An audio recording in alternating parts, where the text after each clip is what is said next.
Okay, so, yep, good morning. Yeah, apologies for the late start. Had something on earlier today.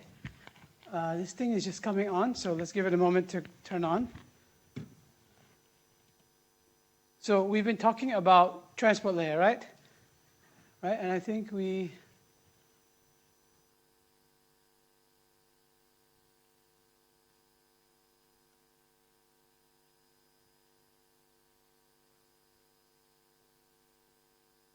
try to get to where we stopped. Okay. I don't know what's going on with this thing, because I didn't turn it off.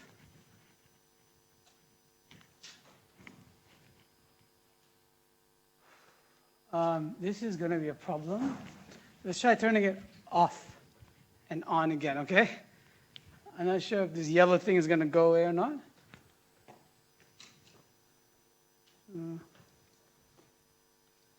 Maybe it's okay. Let's try that. Okay.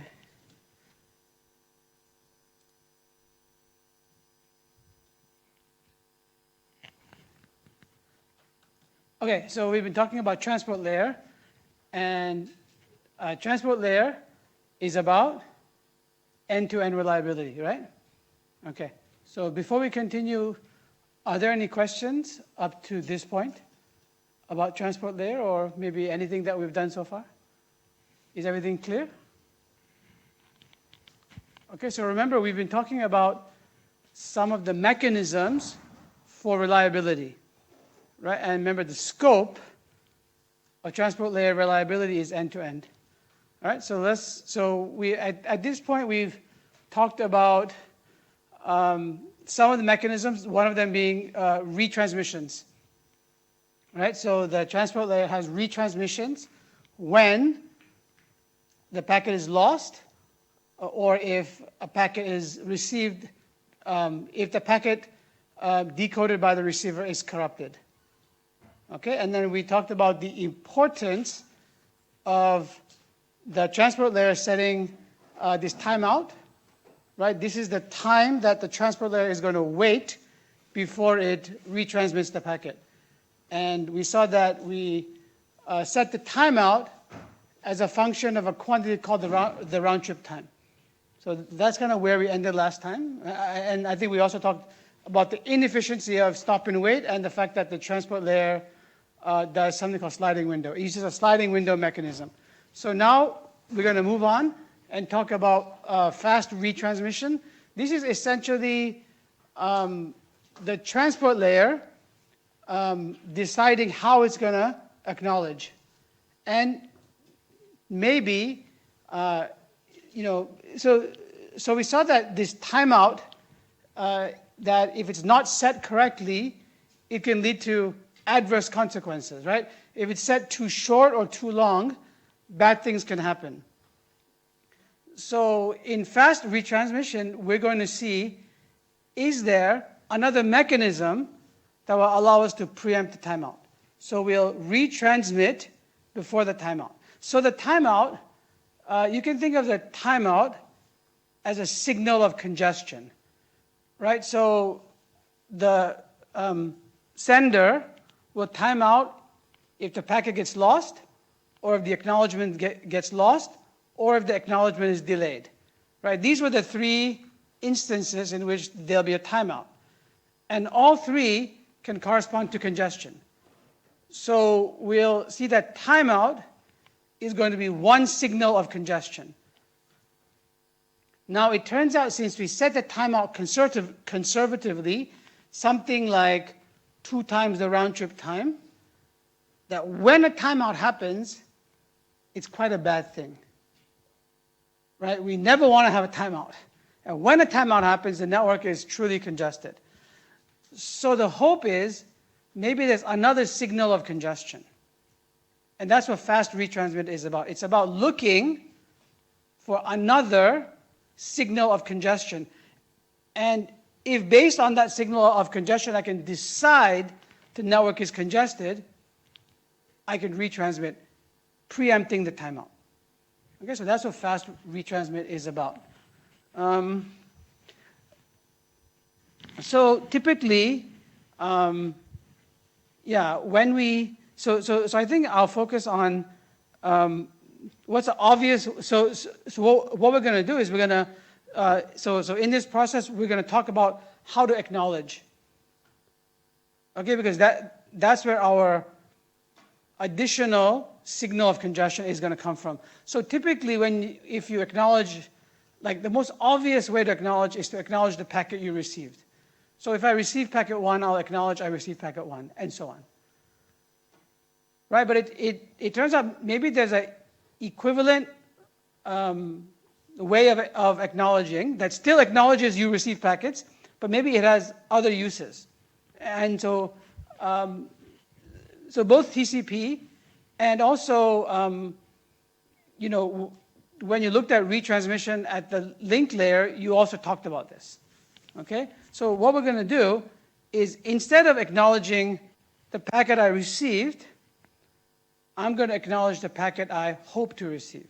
What's the next expected packet? So in the acknowledgement field, I'm going to put the sequence number of the next byte I expect to receive.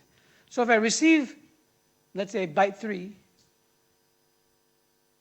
then the acknowledgement field, I'm going to put 4. Okay, it's the next expected byte. And you notice this acknowledges, right? If the sender has sent packets 1, 2, 3, and I receive in the acknowledgement field, in the return packet, the acknowledgement field is set to 4, I know that 3 was received, and 3 and everything before was received. Okay, so that's what we're going to do. We're going to acknowledge the packet I'm expecting next. Right, and this is going to allow a couple of, so this gives you the standard acknowledgement, but it gives you a few other benefits, and specifically this idea of fast retransmission. So the idea is that, okay, maybe it's good that I just explained to you. So, so let's say the sender is sending packets 1, 2, 3, 4, 5. Okay? And let's say packet 3 gets lost. So now in the acknowledgement for packet 1, what will the receiver send in the acknowledgement field? After the sender sends packet 1, what will the receiver or the destination send back? It will, in the acknowledgement field, it will put 2. Upon receiving packet 2, what will the receiver send? 3. When I say what will the receiver send, I mean in the return TCP packet in the acknowledgement field. Okay? Now packet 3 is lost, so is the receiver going to send anything? No, because it didn't receive anything. Then let's say packet 4 gets through. What will the sender send after it receives packet 4?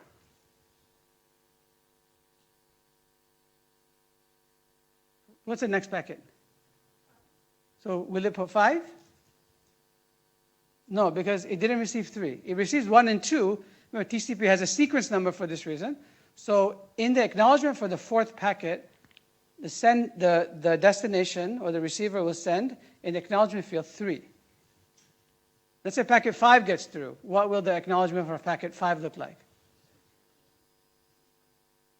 What will it be? 3. Packet 6, 3.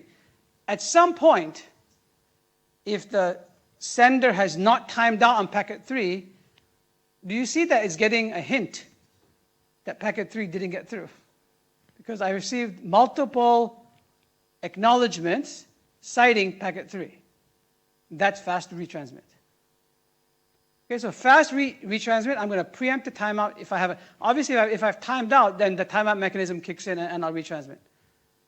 But suppose that the timer hasn't kicked in yet. Then I can preempt. Now, so we call like, okay, the first time I get I'm waiting for packet 3, call that the original acknowledgement. The subsequent acknowledgement that lists packet 3 will be called duplicate acknowledgements. And of course, the engineering problem is how many duplicate acknowledgements do I wait before I preempt the timeout and retransmit? Okay, now if you wait a long time, then what's going to happen? Like if you wait 100 duplicate acknowledgement, what's going to happen? Likely, timeout will kick in. What if I wait, one duplicate acknowledgement? Then I'm less confident, right? The more duplicate acts I receive, the more confident I am that packet 3 was lost. The less I wait, the less confident, but maybe less probability that timeout kicks in. So it's a balance, right? And right now, TCP lists the number of duplicate acts to wait as 3. Okay, so when you get a triple duplicate acknowledgement, then you preempt timeout and you retransmit. So remember, but that 3 is not written in stone. It's a parameter to be optimized. So if you're designing your own network, you look at your own network, and if you want to use this mechanism, you'd figure it out yourself. Okay, but in TCP on the internet right now, it's 3. Okay, so that means we have a second signal of congestion. What was the first sign of congestion? Everyone, what was the first sign of congestion? Yeah, timeout. And now we have a second signal, triple duplicate acknowledgements. All right, so everybody good? So TCP has this mechanism. Okay, and yeah, I mean, it's going to, triple duplicate acts work when you have large window sizes. Why? Because if one packet gets lost, there are other packets that have the chance to get through. And if they get through, then you will get the triple duplicate acts. Okay, any questions on this? So it's a very simple mechanism, but it allows you some efficiency in terms of preempting timeout if you set your timeout to be too long.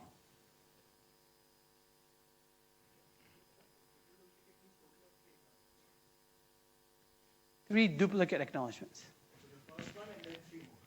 Yeah. Yeah. Okay? Yeah, thank you for the question. Anyone else? Okay.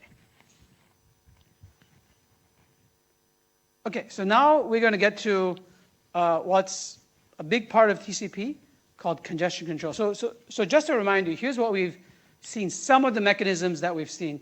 We've seen that there's sequence numbers, right, to allow things to be put back into order if packets come out of order, and also to see if packets have been lost. Then we saw there's acknowledgements and retransmissions, and there's timeouts for the retransmission, and now triple duplicate acts. So that's fast to retransmit. So these are the mechanisms we've seen so far. Now we'll get to, and there's also flow control. Remember, flow control is the receiver telling the sender, here is the maximum window size. Okay, so now we'll get to something called congestion control, which is about TCP, the sender. So flow control was about the sender being nice to the receiver. This is a sender being nice to the nodes in between. Okay, and this is a major part of the TCP mechanism for reliability. Okay, so I mentioned to you, so TCP uses sliding window, meaning there's a transmit window size. So there's a window size that the sender uses to determine the number of packets it can have unacknowledged. So it's a window size. This window size, I think I mentioned to you last time, is controlled by 2 mechanisms. One is the flow control window, and the second is the congestion control window.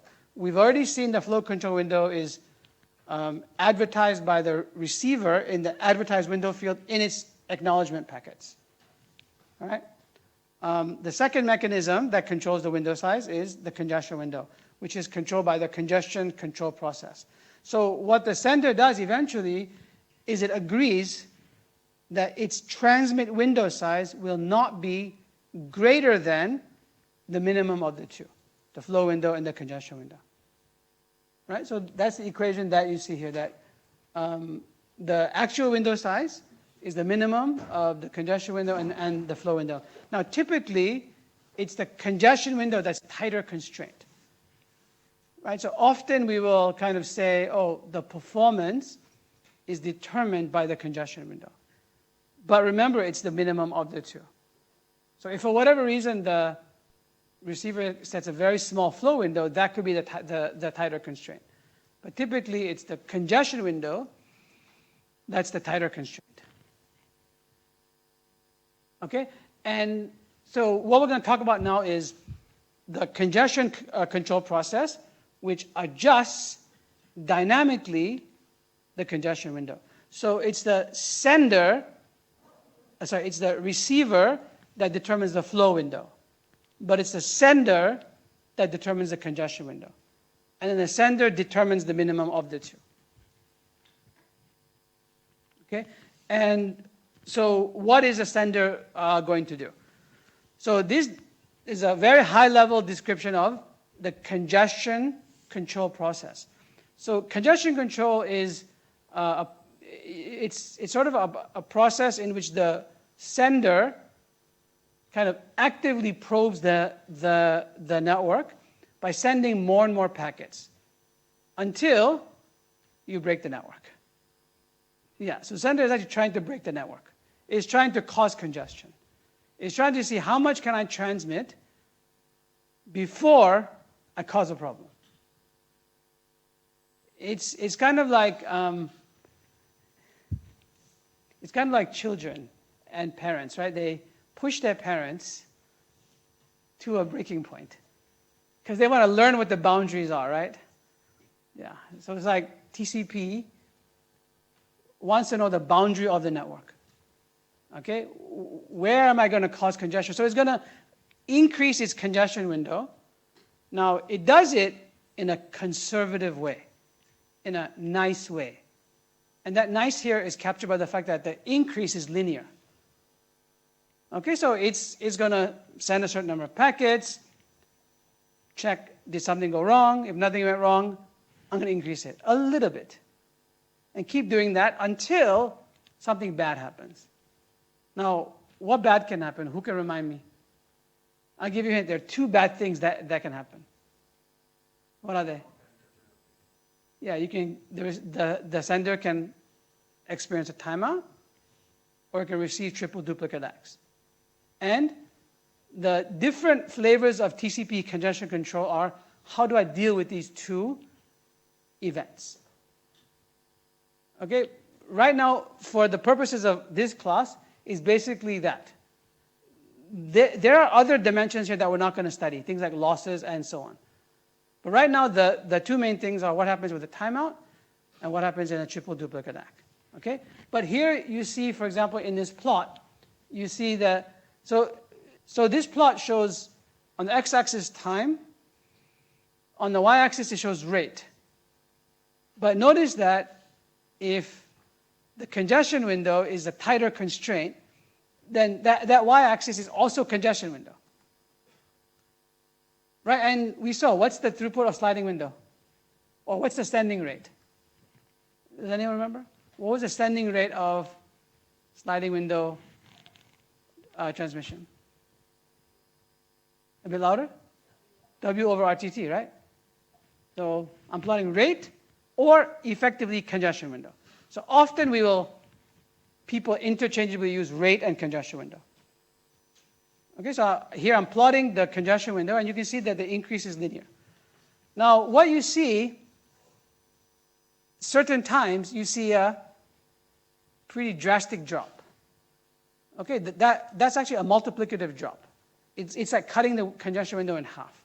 And that's what happens when, for example, a congestion event occurs. Okay, here I'm just illustrating. Okay, later we'll actually see how to differentiate between the two congestion events. Okay, but for example, this could be triple duplicate X. Okay, so every time I get a triple duplicate X, I'm going to cut the congestion window in half. And then go back to conservative linear increase. So this phase is called AIMD, additive increase, multiplicative decrease. Okay, additive increase because any linear increase in congestion window is like a constant addition. It's like I add 1 or add 2 or add some number. It will just determine the slope.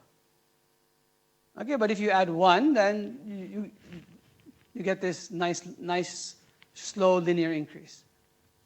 Okay, and the multiplicative decrease is, I'm just showing you this as an example. I'm cutting it 8 by 2. Every time there's a, I wrote timeout here, but be careful. This is just an example. Okay, the version of TCP, there are many flavors of TCP determine how you deal with timeouts and triple duplicate acts. Okay, and remember I told you timeout is quite a drastic event, maybe less drastic than triple duplicate act. So we'll see that most flavors of TCP act differently for timeout. They act much more aggressively for timeout than they do for triple duplicate act. Okay, but you can see this is roughly the idea behind congestion control. I'm going to probe the network until it breaks, then back off. Probe it until it breaks, then back off. The reason for doing this is that the network is a dynamic quantity. If you remember when we did like ping and traceroute, we saw quite a large range in the round trip times, right? Because the network is stochastic. It's not fixed. It changes over milliseconds. Right? So this allows TCP to adapt to the network. That's why it's probing the network. But the TCP process is also, let's say, designed to be nice. It's designed to not keep breaking the network. It backs off aggressively when it does cause congestion. Are we good here? Okay, so let's talk maybe. There's also another mechanism. I think maybe the best thing to do before we get into detail is to show you this diagram here. Okay, this diagram shows you the entire evolution of TCP. Okay, so if we understand this, we understand all of TCP. Just give me a second.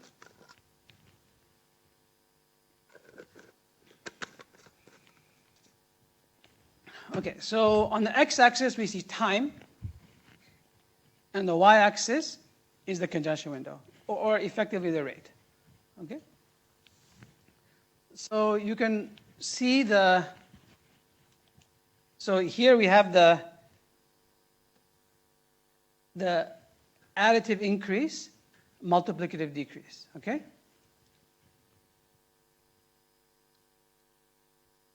Can't really, hang on.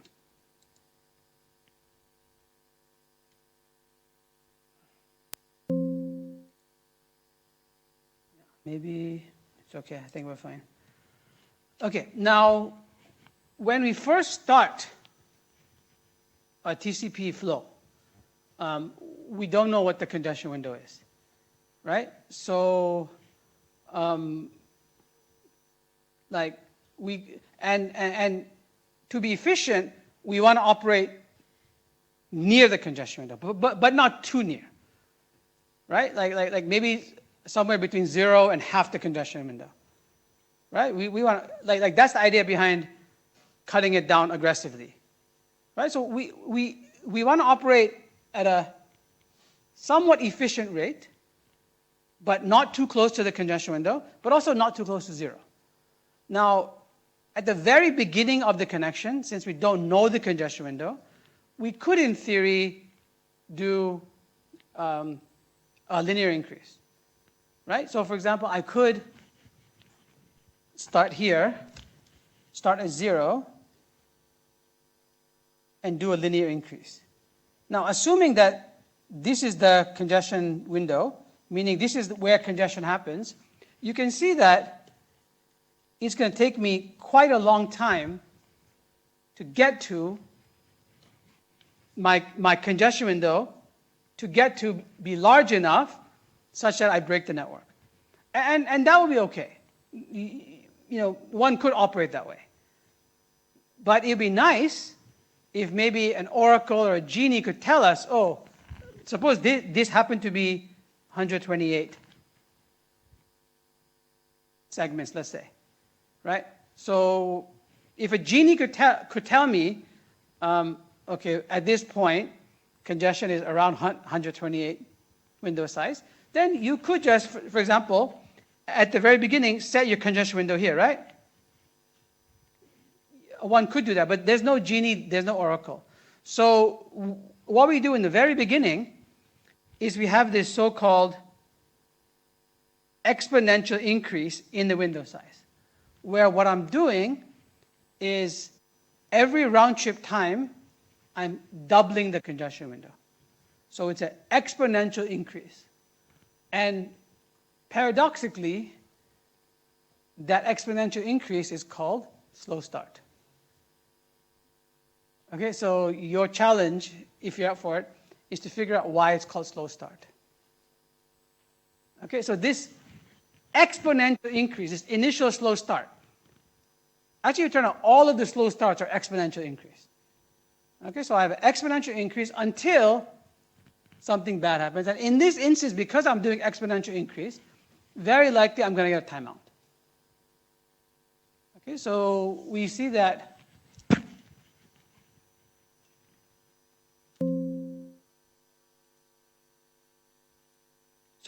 for this, so here's my exponential increase, and then I get a timeout. And as I mentioned, timeout is a drastic event. So in this version of TCP, which I'm showing you here, it's called TCP Reno. Okay, in TCP Reno, when you get a timeout, we're going to drop the congestion window down to 1. It's going to drop all the way to 1. But I'm going to remember this value here. I'm going to remember where I got the timeout, and I'm going to slow start to half that value. I mean, it's not shown here, but it's to half the value. So if this was 128, I'm going to drop it down to 64. I'm going to slow start to 64. Okay, so this should give you a hint why it's called slow start. Okay, if you take up my challenge, why is this exponential increase? Why is it called slow start? The hint is you kind of cannot do anything on the first slow start, but on this slow start, there's something else you could have done. Does anybody know? What else could I have done on this timeout? Yeah, I could have just started here, right? But rather I don't do that. I try to quickly get to. So this quantity in the protocol has a name.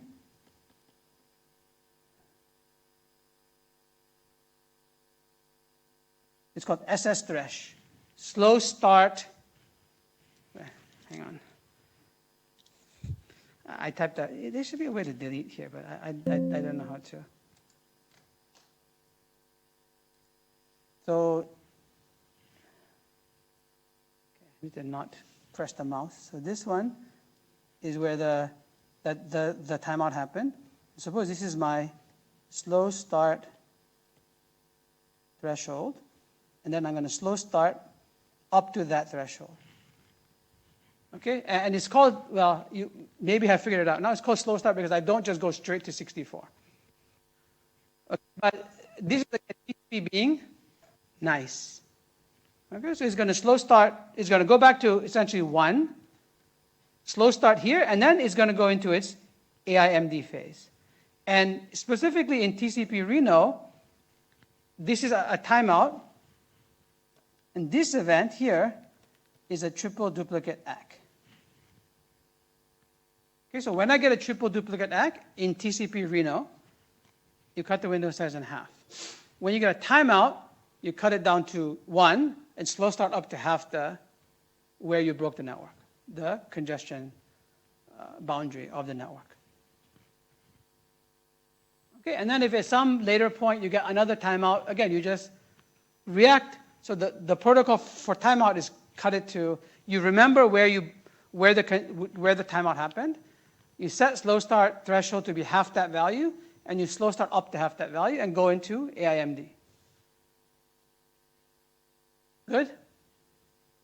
Now, as I mentioned to you, timeouts are drastic, and we don't want to have timeouts. So typically, if you look at long traces of TCP on the internet, they'll be operating in the AIMD phase. Okay, you'll see this so-called, this is called a sawtooth wave. So we call this phase, this phase has a lot of names. It's called AIMD. Okay, sometimes because it looks like a sawtooth, you know, if you have like a saw, you look at its blade, it looks like this. Okay, so it's called the sawtooth wave, and TCP spends the majority of its time in the AIMD phase, which means if you want to look at the throughput of TCP, the long-term throughput, it's largely determined by the AIMD phase. Okay, so often when you do analysis of TCP, you just look at the AIMD phase to determine the throughput. Okay, but remember, there are complex dynamics like what happens on timeout and so on. So I think if you understand this, then actually we understand almost all of TCP. So are there any questions on this diagram here? Yeah.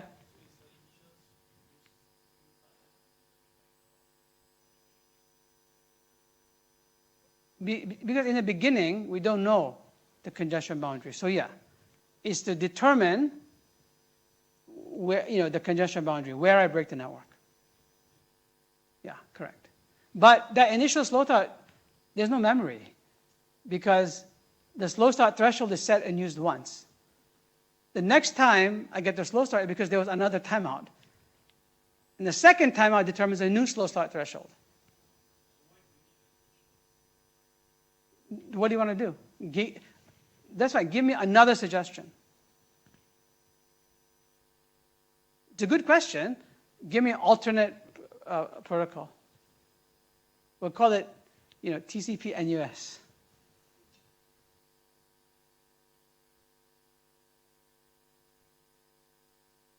Any thoughts?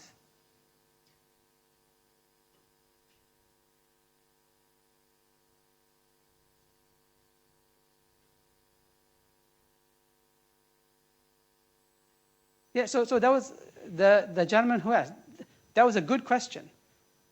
I'm just curious, do you have a suggestion on what else we could do initially? Okay, think about it and get back to us. No, it's good to ask questions, you know. I'm actually glad you asked this question. That's how you learn, right? When you question and you figure out what other options there are. Okay? Any other questions?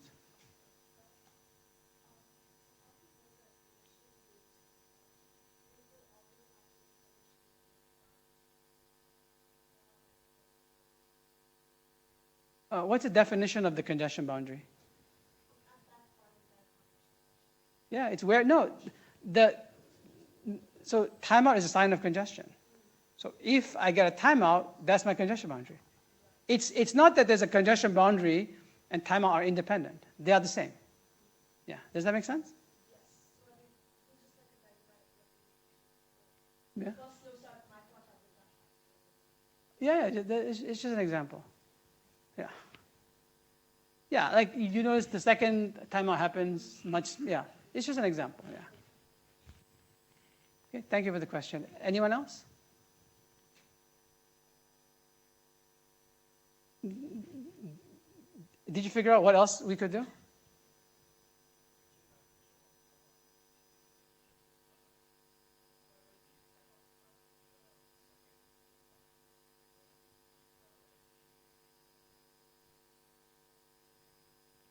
Where? I don't understand. Be a bit clearer. Yeah.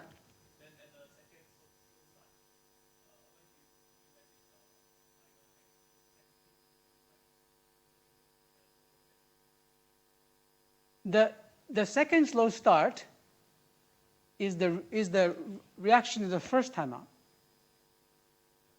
Yeah. this, yeah, so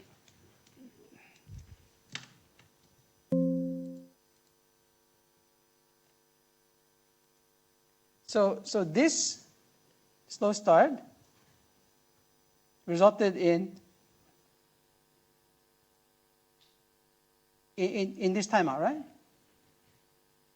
The reaction to the timeout of Reno, only for TCP Reno, the reaction is to drop the congestion window to 1 and slow start to half the value of the timeout. Half the value of where the timeout happened. Yeah, I remember I call this the slow start threshold. And you see, the same thing happened here, right? I got a timeout. What's my reaction to the timeout? Drop the congestion window to 1. Remember, half the value of this. This is now the new slow start threshold. And then I slow start up to that. It's half the value of the timeout that caused it. This is the reaction to the timeout. Not the previous one. Not this one. This is half of this timeout where this happened. Yeah. I mean, that's what you meant, right? It's not the previous one, it's the current timeout. Yeah. So, but this slow start is here because I have no idea what the congestion boundary is. So I need to find it. Yeah. Okay, does that help? Okay. Good. Anyone else? Any other questions? Yeah, please.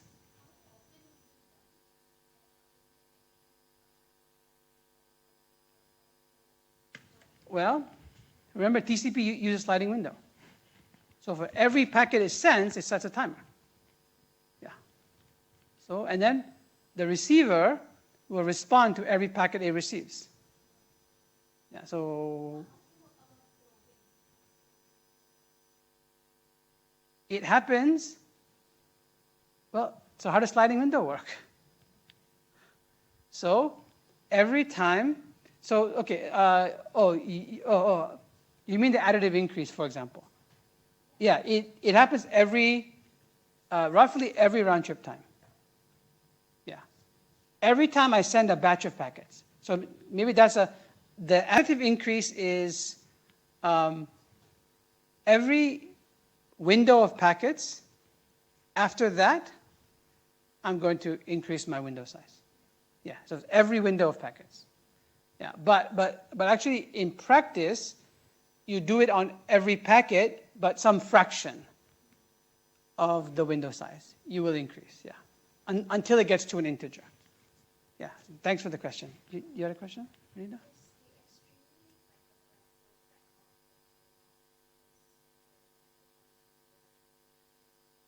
Yeah, it doesn't want to cause more congestion. Because, like I said, timeout is bad. You really mess with the network.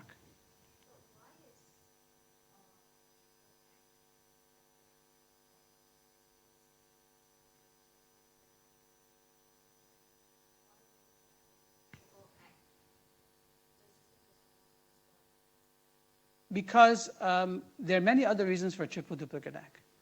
You could just have a delayed packet in the network. Right? For example, if either the packet is delayed or the ACK is delayed, then triple duplicate ACK, it doesn't necessarily mean that there's congestion. It could just be something else causing it. But that being said, there are flavors of TCP that act the same for timeout and triple duplicate ACK. Remember, I'm showing you TCP Reno. Right? The other version of TCP that I mentioned is called TCP Tahoe. And Tahoe treats timeouts and triple duplicate ACKs in the same way, the same as a timeout. Yeah, so yeah, it's one of the dimensions of design. Yeah, you could do that. Question?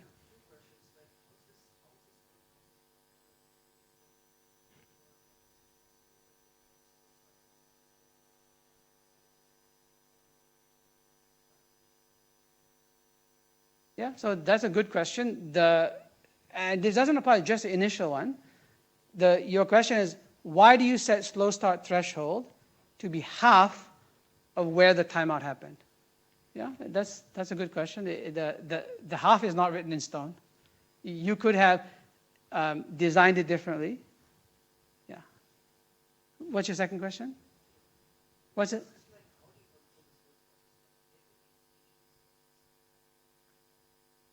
No, I mentioned to you, this is illustrating the evolution of TCP Reno. But you could have a different protocol that does things differently. Like I mentioned TCP Tahoe. Tahoe, by the way, these are all cities in the US. Okay, so TCP, and specifically southwestern US, I don't know why. But Tahoe treats timeouts and acts in the same way, specifically the same way as a timeout. So that would be different than this, right? What would Tahoe look like here? Tell me.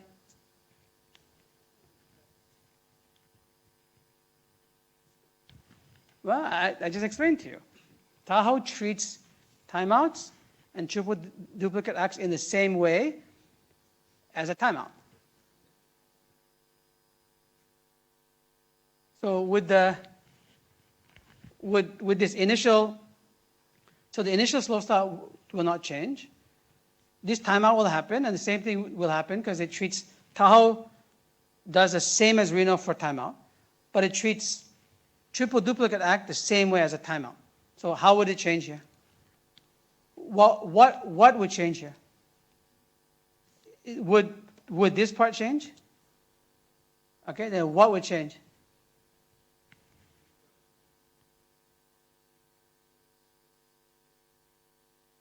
So would this part change? This is AIMD, right? Then would this change? Why? Okay. So what caused this? Why is this dropping here? Well, if it's timeout, I would do this, right?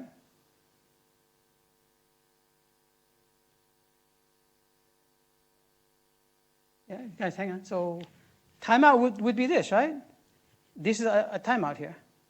So timeout causes something, you know the behavior for timeout. Is this the same behavior, at least on this graph, is this the same behavior as a timeout? So what caused this? Sorry? Well, so again, we got to take a step back. What is TCP doing? I mean, there seems to be a misunderstanding of what TCP is all about. So can you describe to me what is TCP doing? Like without this diagram, just describe TCP to me. This congestion control.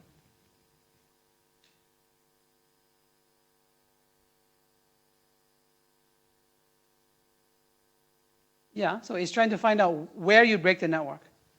And then when you break the network, what do? Yeah, you back off. So is the second point where I was mentioning, is that like backing off? So what must have happened? Something bad must have happened. So I'm asking you, what bad thing happened? Well, if you lost a packet, you will get a timeout. And how do we deal with timeouts? Tell me how articulate how we deal with timeouts. Yeah, you set the congestion window to size 1, and then you slow start to half where you broke the network. So is that what we did there? Sorry? What? What's a collision? So we saw there were 2 signs of congestion. What are they? Do you know? What are the 2 signals of congestion? If you don't know, you can say, I don't know. Do you know? There were 2 signals of congestion, 2 signs of bad things happening. What are they? Do you know or not? Okay, so on 3. The first one should be easy. I want On three, everyone say it, okay? 1, 2, 3. That's one signal of congestion. Okay, what's the second signal of congestion? 1, 2, 3. Triple duplicate acknowledgements. So, tell me, what are the two signs of congestion? You tell me now. Okay, so you know how we deal with timeout. Is that a timeout? Is that on this plot? Is that the same way? Yeah. So what's the second one? Sorry? Triple duplicate what? Yeah. So say the whole thing. Don't just say triple duplicate. So what is it? I want to hear you. Finish the sentence. Yeah. Triple duplicate acknowledgements, right? So what we did when we talked about fast retransmit. If we don't get that, we can go back to that. Okay, so very important. These are the two signals of congestion that the sender can infer. And all of this is about belief. The sender is inferring congestion. The sender does not know if there's congestion happening or not. It just makes inferences. So now, I told you that Tahoe deals with triple duplicate acknowledgements in the same way as a timeout. So if I was to draw this for Tahoe, what would change? I'll let you off the hook, unless you know.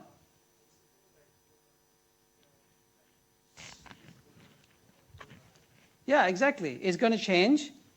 Can I should be able to choose a color here, right? Yeah. Yeah, this will go down to 1. And then it will slow start to this, right? Oh, I don't know what happened. It's okay. It will slow start to this, and then it will go into AIMD. The blue, this would be what Tahoe looks like. Okay? Good? Do you understand better? Yeah, it's not triple acknowledgements. So we don't get confused. Triple duplicate acknowledgements. Yeah. Yeah, go on. What do you want to say? No, sorry, you were saying something. Oh, okay. Okay, good. So, do you understand this plot? Yeah.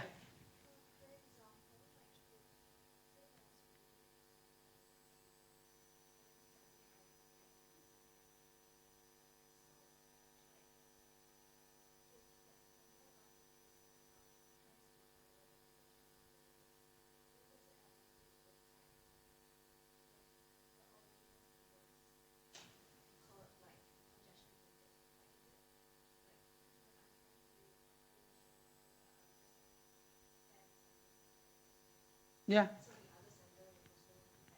Yeah, I mean, it depends on the network topology, right? I mean, if you have a router here, and maybe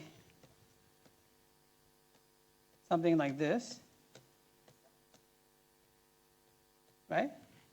Yeah, I mean, if this is sender 1 and the sender 2 wants to start, yeah, I mean, initially these intersect here, right? So yeah, it will affect 2 will affect 1. But they could also be non-intersecting flows. Yeah. So yes, the answer to your question is yes, but how depends on the topology. Does that make sense?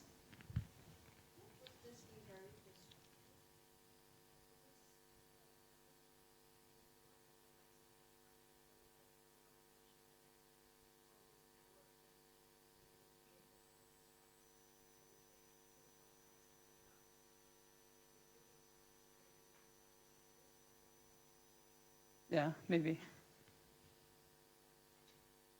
Yeah, I agree. But TCP is end-to-end.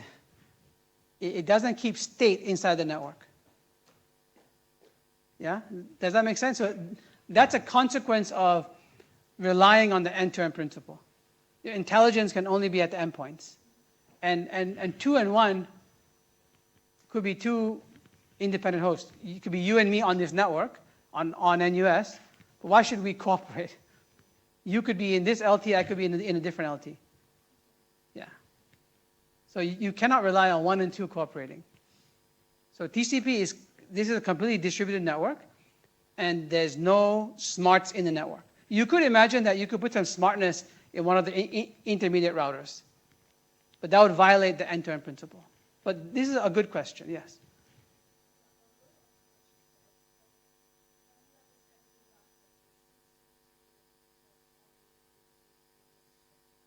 Yeah.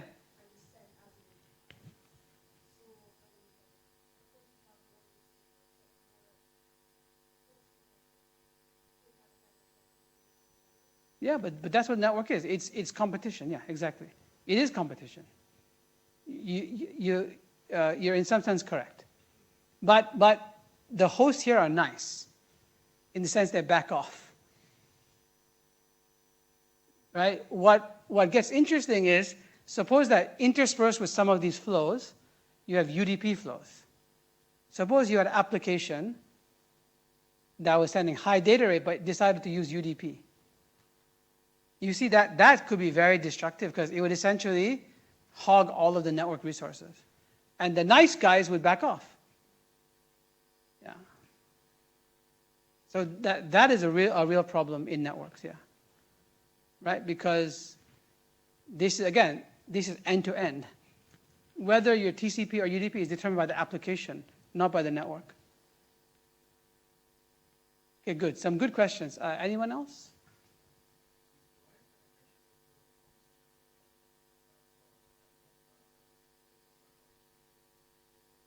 I mean, that's just an illustration of the timeout. Yeah. It's just illustrating the timeout. It's not that it's constant. It's that in the next instance you would go down to 1. Yeah, but I just want to show that. That's all. Good.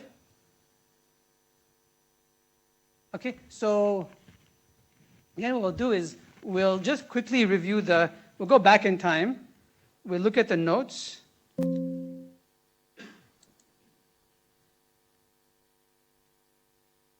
Right, so we were here.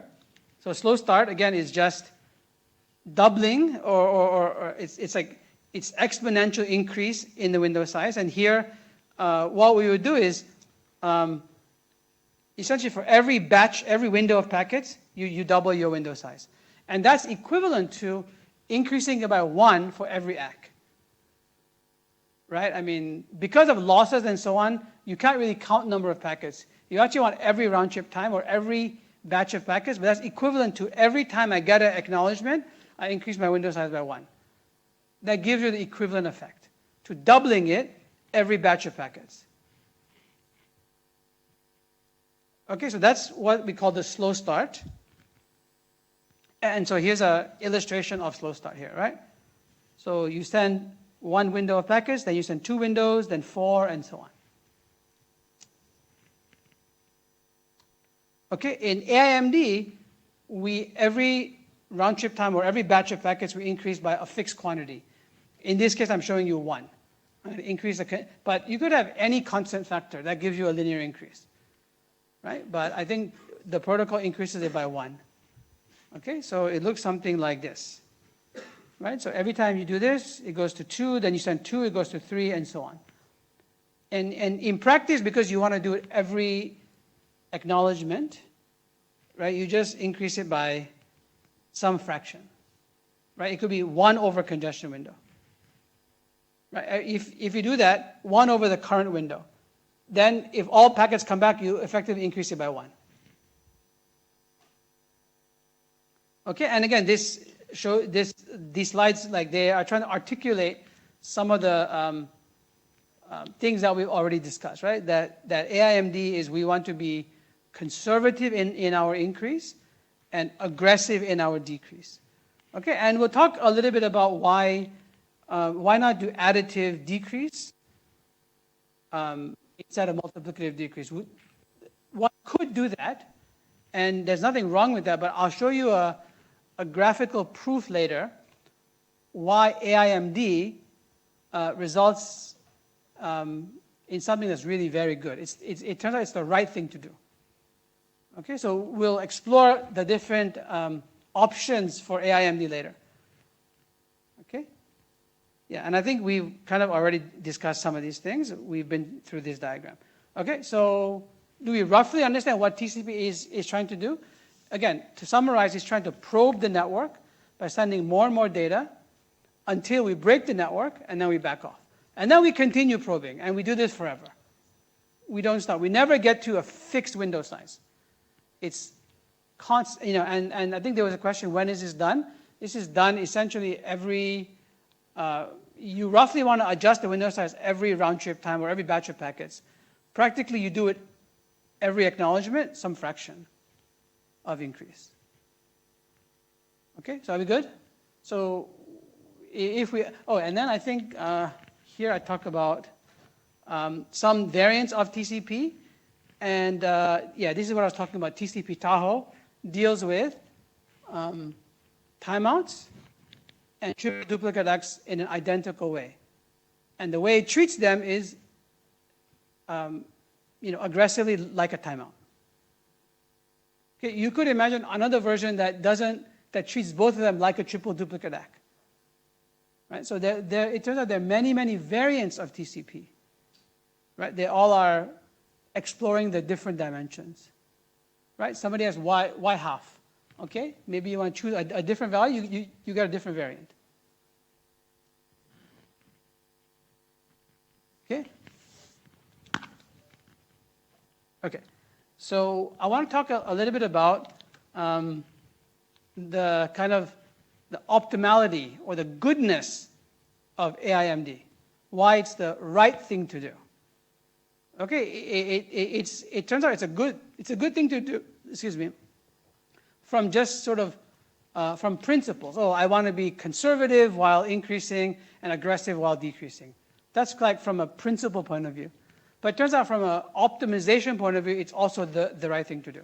So I'm not going to give you a mathematical proof, but we'll look at a graphical proof.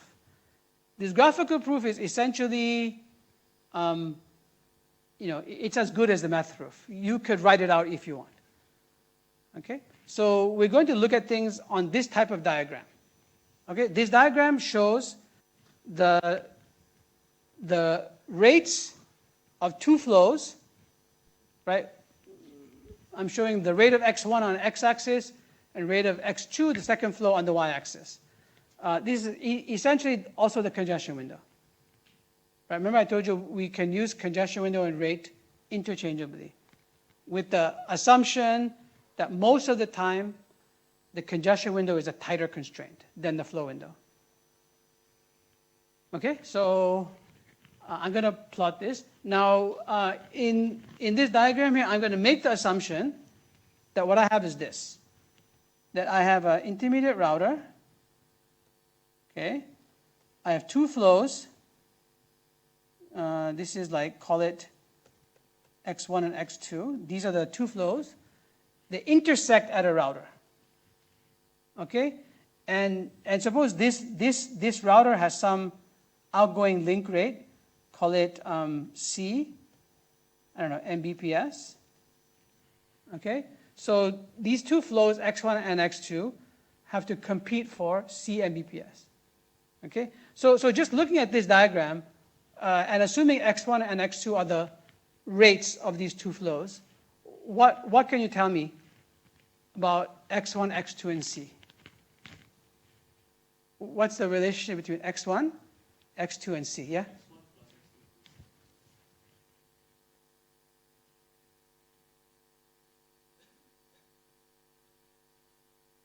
So you want to say equals C, but what's the actual constraint? Yeah, it has to be less than or equal to C, right? This by definition. So now let's take your, what is this the equation of? Does anyone know? No, x1 plus x2 equals C is the equation of something, where x1 and x2 are your variables. So if you want to, you can replace x2 by y. So this is like x plus y equals C, or y equals what? Negative x plus C. What is this an equation of? Yeah? Do you know? Equation of a line, right? Like, remember, I don't know how you guys learned, but y equals mx plus b, right? So this right here is just the equation of a line. And it's this line here. Right? Anywhere on this line, assuming this is, remember this is x1, this is x2, anywhere on this line, x1 plus x2 is a constant. It's whatever my constant is, c. So we call this the efficiency line. When I'm operating on that line, I'm using up all the resources I have. Okay? If I'm above the line, we are overloaded. If I'm below the line, I'm underutilizing the resources. Does that make sense? So this line, this efficiency line, is essentially this x1 plus x2 equals a constant, which is the resource that I have access to. Okay? Now, so that's this.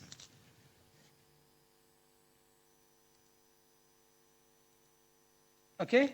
Now, so that's in terms of efficiency. But now I have two flows, x1 and x2. I can talk about like do x1 and x2, are they getting, what fraction of the resources are they each getting?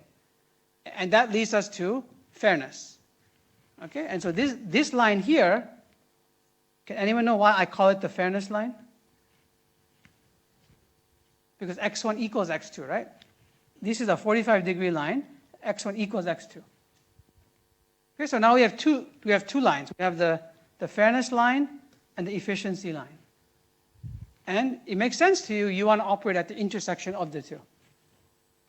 Right? You want to operate where you're fair and you're using up all the resources. So you want to operate at this point here. So we call this optimal point. And what we're going to show is that only AIMD will get you to the optimal point. All the other variations, if you will not. So everybody good at what we're going to do? And this plot? So if you're operating here, if x1 and x2 are at this point here, what am I going to do?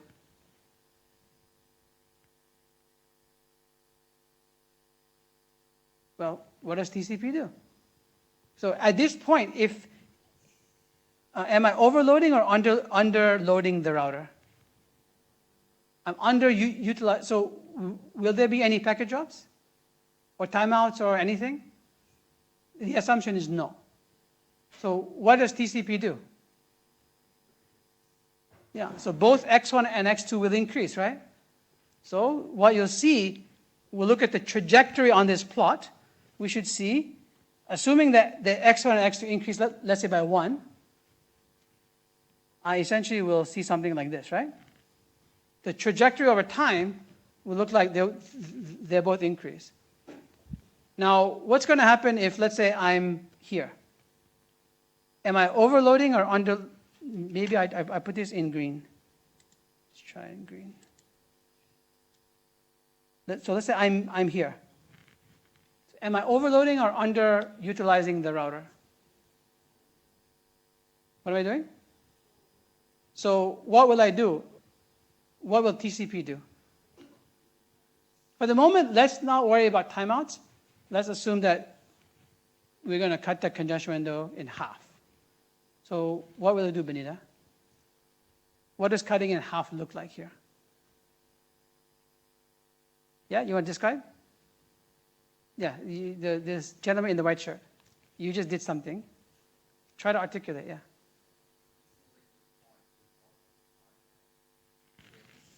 Yeah, so I'm going to kind of look at this.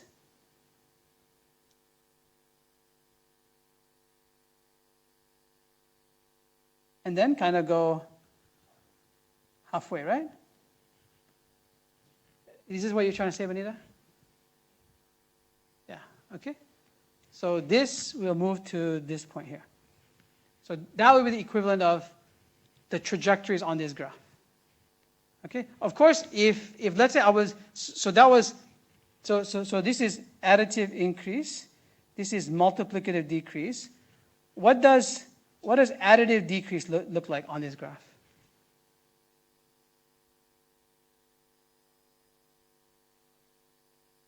Benita, do you know?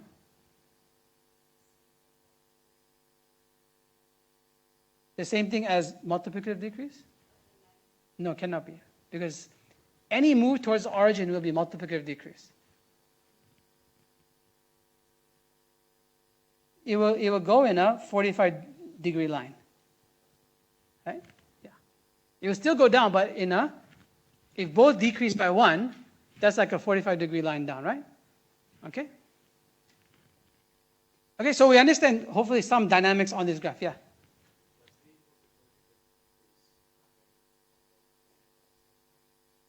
We're going to make assumptions. Everything is synchronized. But if you think about it a little bit deeper, it doesn't matter. Yeah, it's not going to matter. But you're right. This is a good question. Do things happen synchronously? Yeah, I'm going to assume for my proof that they do. But as I said, the dynamics don't matter. If they happen out of sync, it doesn't matter. You will get almost the same trajectory. It will just be it will look like a step function. Right? It's like you go this way or you go like this and then later you do this. Yeah, it doesn't matter. Okay, let's move on.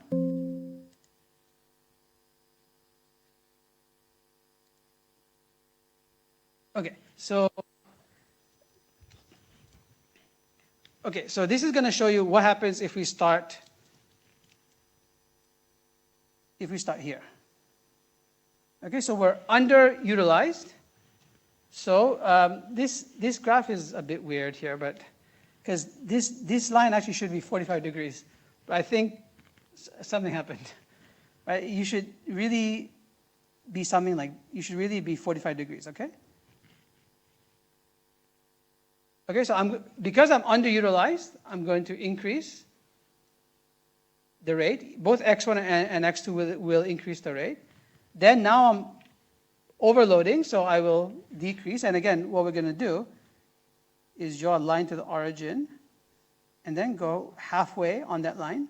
And again, you got to convince yourself, why does cutting it in half, why is it equivalent to the geometrical way that I explained? You go halfway towards the origin. Okay, and you can see that what's going to happen now is there's almost like a little pressure, right? I keep increasing and dropping, until you notice that eventually I'm going to end up just oscillating around this point. Yeah, so I'm now oscillating around optimal point. Not that TCP will ever get to the optimal point, because it's always oscillating.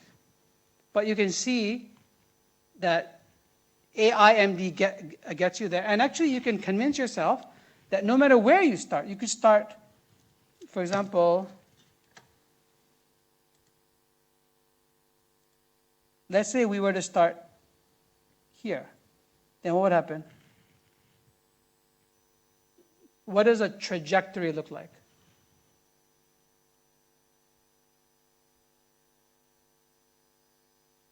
Yeah, so somebody just tell me what the first step is.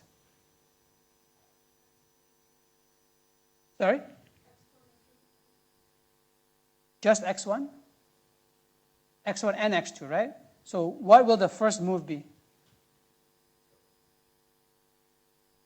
So I'm going to move towards the origin, kind of like halfway, right? So I end up somewhere here, right? Then what? Then I'm going to increase. So you see, that's something like this, right? You can see I'm already moving towards the optimal point. And you can do the thought experiment that I'm going to eventually start to oscillate around this point. And no matter where you start, the pressure will be to push you towards the optimal point. Okay, so this is my graphical proof. if you believe me on the synchronous part, right? My graphical proof, and you can make this, there's nothing hand-wavy about this. It's graphical, but it's still mathematically, has the same rigor as if you wrote everything down. Okay? Okay, so maybe somebody can tell me what will happen if, for example, we use, let's say we start here. We do additive increase is this. Then what is additive decrease? Yeah, I will just do this, right? I'm not going to move anywhere. So this is additive increase, additive decrease. So that's AIMD, AIAD. What about MIMD? If you start somewhere, you start here. Then again, MIMD will just will just do this, right? It won't be a 45-degree line, but it will just move around this line. Then what's the other option? There's four. There's a increase and a decrease. So we did AIMD. What did we do? MIAD, right? Well, I think I didn't write it because I think it's kind of ridiculous. Because wherever you start, you're going to increase. This will diverge, right? Let's say you start. I didn't even write it down, but let's just see what happens. We start here. Then I'm going to move like this here. And then move there. Yeah, I mean, I'm diverging.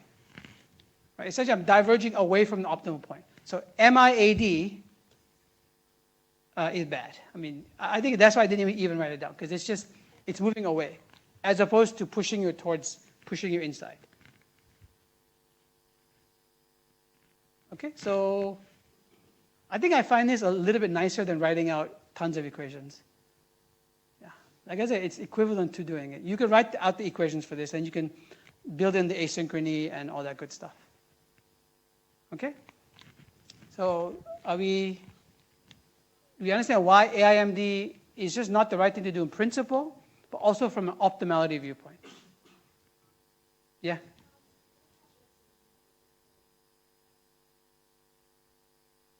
Yeah, I mean, everything works, right? Yeah.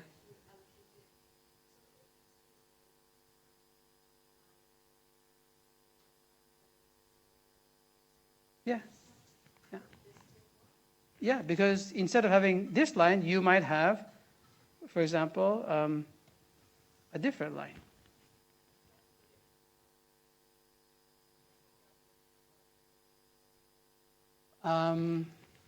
Let me see.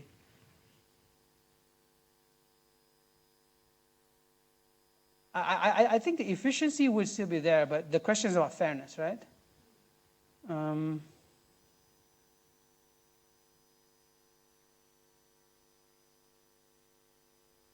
Yeah, I mean, this is a good question. Let's think about it. I mean, if you assume that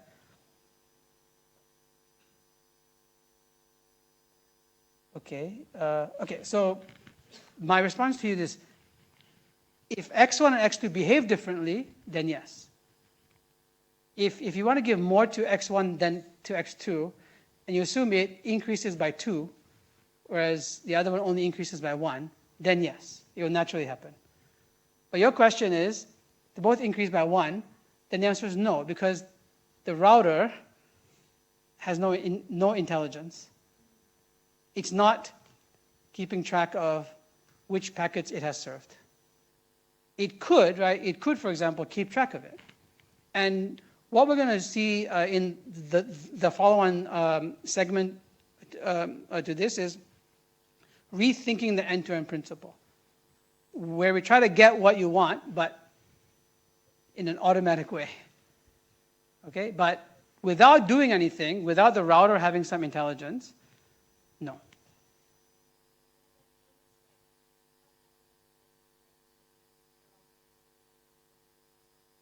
Not the router, the X1 and X2. Yeah, what's increasing, what's making this trajectory happen is what the nodes do, not the router. The router is just the limit. It's just the C.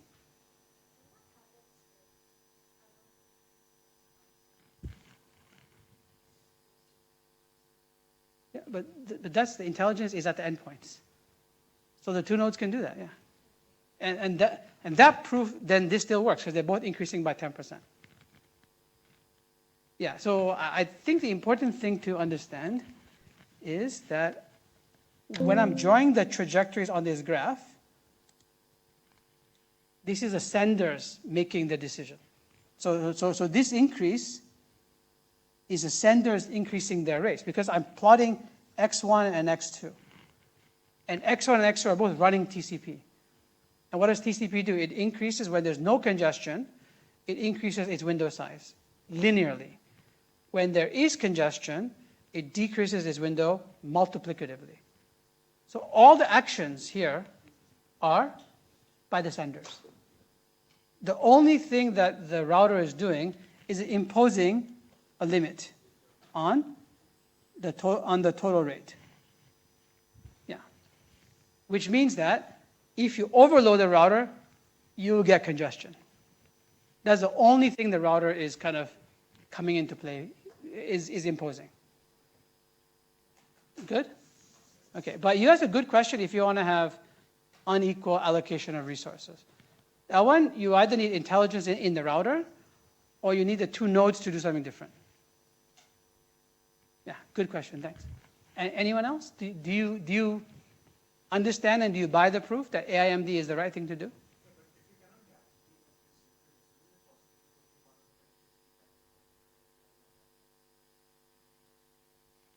On average, no. It might happen in the short term, but long term, no. Yeah, especially if things are probabilistic.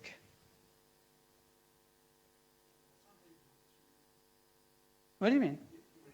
That is, in fact, how you design the internet. Isn't it? The internet is best effort, right? There's no guarantees on the internet. I mean, you make a good point that probabilistically you cannot guarantee this will happen on very short time frames. But that's the internet is that way too, right? Yeah. But I like you. Good question. Have to push. So, anyone else? Are we good? Okay. I think I want to wrap up TCP here. So right now, the way that congestion control works is there's this probing, this active probing and backing off. There are other mechanisms that certain protocols use. So, for example, if a router, an intermediate router, we know that it's not going to start dropping packets until it fills up, right? But we know that that's a bad situation, and you can get catastrophic things when all routers fill up. So one thing that some people have suggested that when a router gets like 3/4 full, you start to preemptively drop packets as an implicit signal to senders that congestion is starting. Okay, so there are some proposals for implicit mechanisms for giving congestion signals. And so when I drop a packet, TCP kicks in, right? And that drop packet will be assigned to the sender. There are also proposals for explicit. In some proposals, there's some unused bits at some of the layers, and some people have suggested using one of those bits as a way to indicate congestion on a path. Right? So if some router along the path has congestion, it sets that bit. But all that does is tell the sender that that path has congestion. Okay, so there are many ways that people try to get both implicit and implicit. The current TCP is the sender, again, making inferences, right? And that's the way the current internet works. So there are specialized networks where these things have been put into effect. And when we start talking about rethinking the end-to-end principle, we're going to try to see, is there a way that we can imbue a little bit of smartness in the network to help with things like this? Right?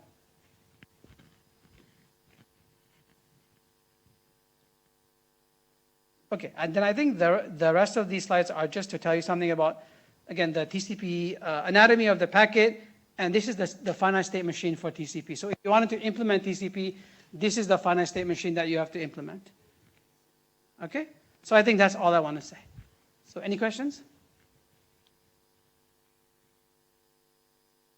Okay. I think what I wanted to do actually, so that wraps up TCP.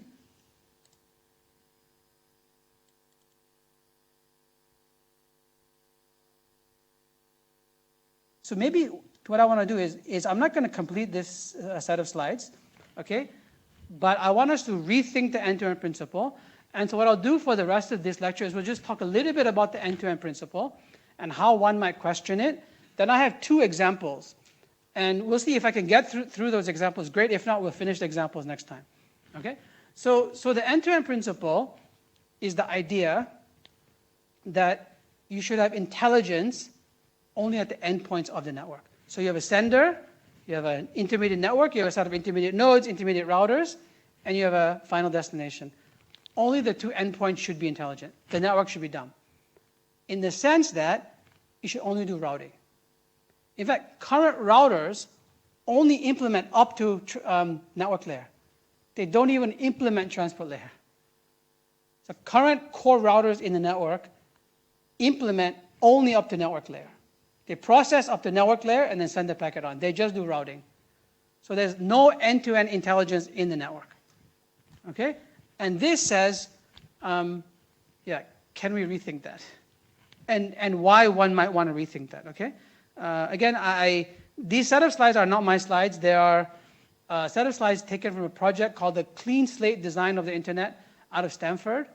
And so these are, some of the things, these slides are taken from them. I made a few changes, but need to give credit. But I like this set of slides because I'm a fan of asking questions. And this really asked the whole question of the entire transport layer, which I really like. Okay, so the idea of, this is a paper by Salzer, Reed, and Clark that makes a very strong argument for the end-to-end principle. And I've made this paper available to you in the supplementary materials. Okay, so please read it. Again, I'm not going to really test you on it, right? But if you're interested in knowing the history of the evolution of networks, this is a great paper to read because, well, currently all networks are end-to-end. Right? So this really has affected all networks. And again, the summary of the idea is that you have intelligence at the endpoints and the interior of the network is quote-unquote dumb. Okay? Meaning it does not look at the type of packet, what the flow of the packet is. It has no semantics. Now you could argue, it looks at the IP addresses because it's doing routing. Yes. It has to look at network layer addresses to do routing. But that's it. Okay?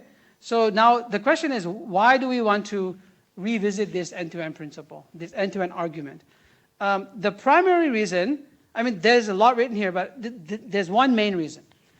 That one reason is the use case for the internet, or the use case for networks. When networks first started, they were designed as a mechanism for transporting packets. But the current use case of the internet is not like that. The current use case for the internet is long flows. For example, most of you, so think back to your own usage of the internet or Wi-Fi. What's the thing you use it for most? Like, what do you think? Just think back to your own use case. Probably what? Watching. What? Streaming videos, watching videos, right? Whether it's your lectures, whether it's YouTube, right, or whatever. And a stream or a flow is single source, single destination, right? Very different from if a router just saw packets from arbitrary sources and arbitrary destinations. And the current internet doesn't exploit that. Right? You could imagine you should be able to do better if you knew that all these packets were from the same flow.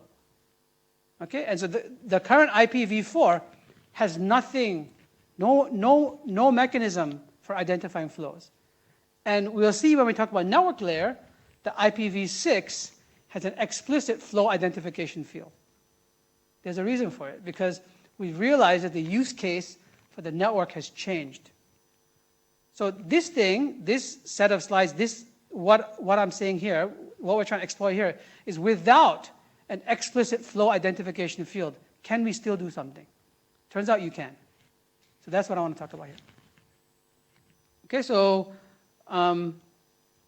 again, it comes down to looking at flows.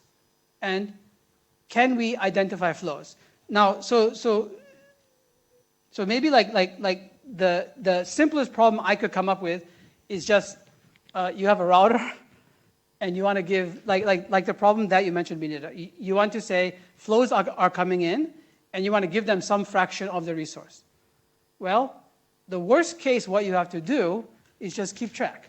So on the left is the expensive solution. The router has to keep track. It has to say, okay, so here are 3 flows, red, green, and blue, that are intersecting at this router. And this is the buffer of the router, and I'm showing you by the color how much of the router's buffer they occupy. So you can see all 3 flows occupying a fair amount. And this is the right now, without any additional processing, the only way you can be fair. Okay, you just have to keep track. Now, it's easy for 3 flows, but modern routers are taking care of thousands of flows, right? Thousands of flows. And this housekeeping is very expensive. Okay? So, okay, so everybody good? This is the worst case. This is what we call the brute force solution. Okay? So let's look at current internet, FIFO buffers. Or current routers, without any special processing, are just FIFO, first in, first out. So you can see that now red occupies much more of the buffer than green and blue. So now if that router fills up, well, it looks like red is the hog here. And so very likely the next the next packet that comes is going to be red. And red will get dropped, and if all 3 hosts are running TCP, then that'll be a signal, right? We just talked about transport layer. So packet will get dropped, that packet will time out, and the host will react by aggressively reducing its congestion window. But what if in the non-zero probability is green or blue? What's going to happen to the green or blue flow? They're going to back off even more.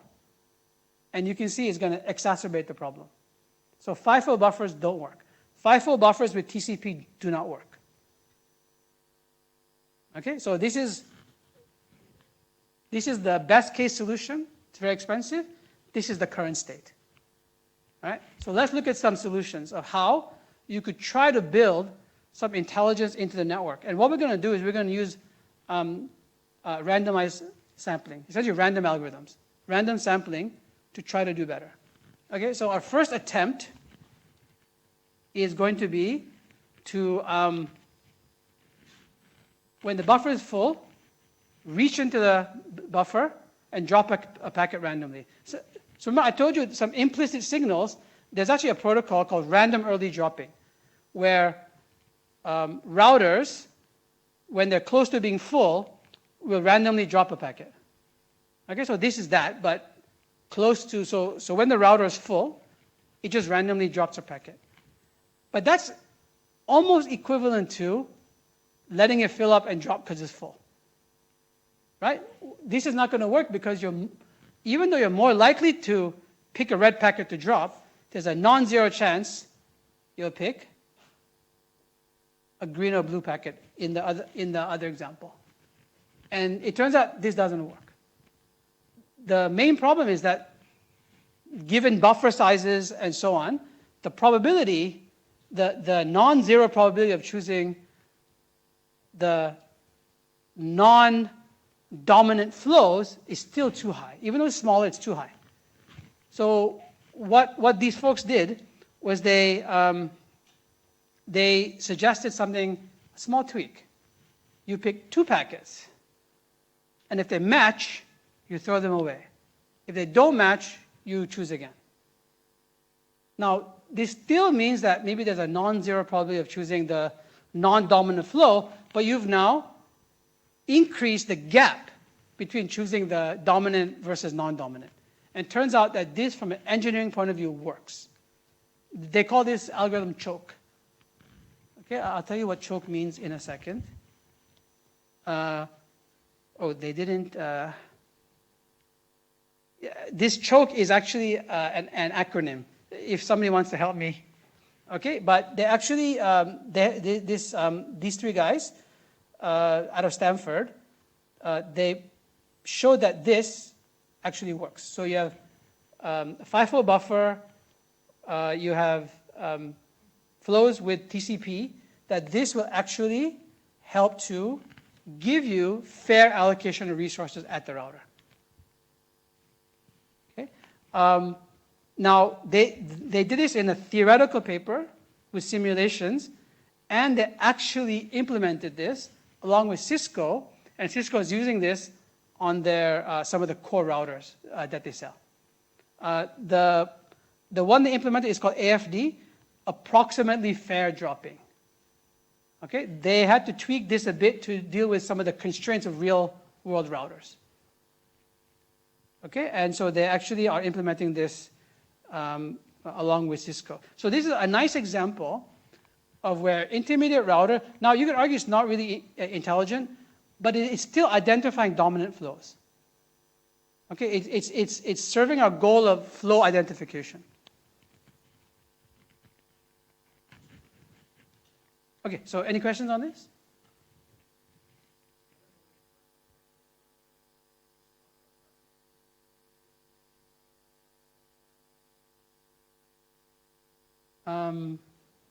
But if there are a lot of flows and there are no dominant flows, everything's okay.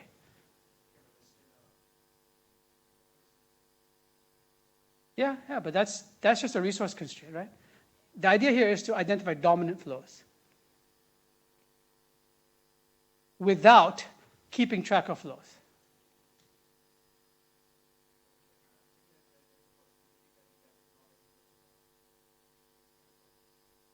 Well, when it fills up, it's going to drop no matter what, because it's the buffer is full.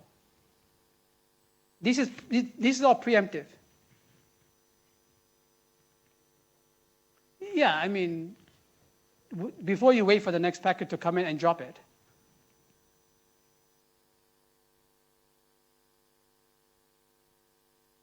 Yeah, I mean, if you don't drop packets, they would get dropped naturally, right? Because the buffer is full. Yeah, this is a preemptive mechanism to try to drop dominant flows without keeping track of them, because keeping track is expensive. Yeah. Because they're hogging the buffer, right? So, for example, what if red was UDP? Yeah, if red was a UDP flow, it's not going to back off. And green and blue will always back off.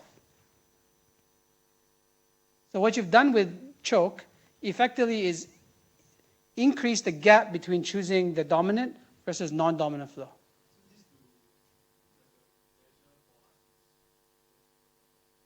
Yeah.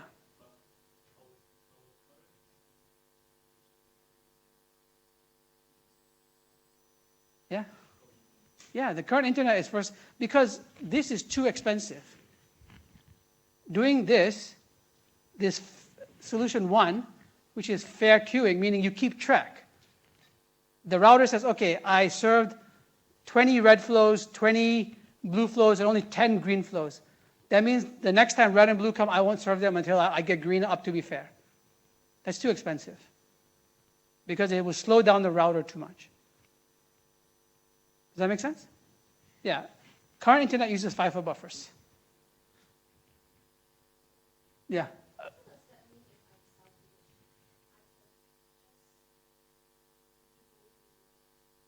Yes. Be nice. Be like TCP. Like, that's going to be the new meme for this class. Yeah, you're right. Exactly. There's nothing, because this is an end-to-end mechanism, you could write your own app to use UDP. Correct?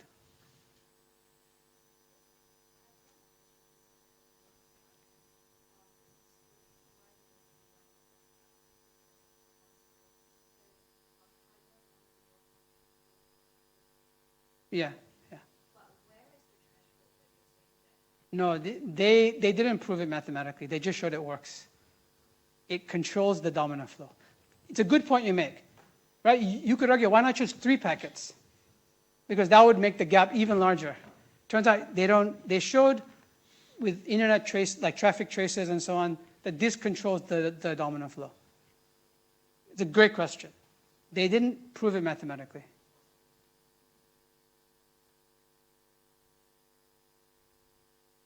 Yeah, essentially it's just squares, right? If probably choosing a packet is P, two of the rifle would be P squared. Yeah, and it's much, and then the other one is Q, where Q is much smaller than P, so it's Q squared. P squared is much bigger than Q squared. Yeah, good? Okay. Okay, I think let's not rush it. Let's stop here. Okay, so when we come back, there's a second example we have to show that you can do randomized sampling and do flow identification in the network. We call it elephant traps. And then what we'll do next time on Wednesday, we'll also do our second why question. So hopefully you guys come with some answers. What was that? Why do we have reliability at 2 layers? At link layer and at transport layer. What's the reason for that? Okay, we'll do that on Wednesday. Thanks, guys.